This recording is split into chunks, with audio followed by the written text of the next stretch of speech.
টেবিলের ক্ষেত্রে শুরুতে HTML, তারপরে দিবেন হেড, হেডের পর দিবে title, table border 1, table border 1 লিখবে। যেমন এর আগে যে টেবিলটা শিখছো ওই টেবিলটার মধ্যে কিন্তু ক্যাপশন ছিল না। টেবিলের উপরে যদি কিছু লেখা থাকে তাহলে বুঝবেন যে ওটা ক্যাপশন।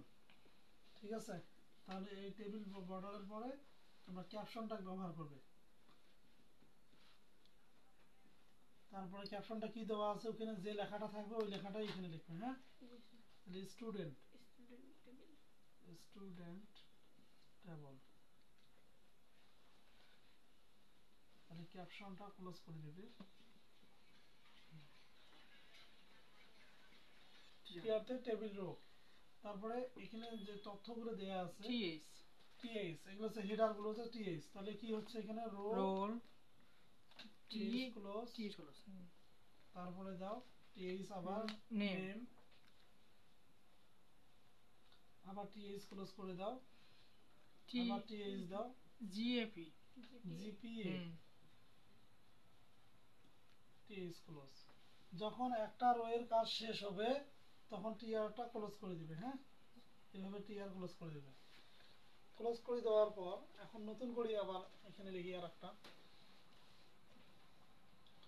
এখন তুমি যদি এই ডাটাগুলো লেখো তাহলে টিআর দিবে আবার নতুন করে, দেওয়ার পর টিডি দিবে। এখানে কি দেখা আছে 101, তাহলে টিডি ক্লোজ। এগুলো আছে টেবিলের ডাটা, আবার টিডি দিবে, দেওয়ার পর লিখবে কি নাফিস, হ্যাঁ টিডি ক্লোজ, তারপর টিডি আবার দেখো আবার নতুন করে টিআর দেওয়ার পর টিডি দিবে। তারপর আছে 101 102, তারপরে নাম কি আছে রনি, তারপরে কত হচ্ছে 4.00, তারপর HTML হলো লেখো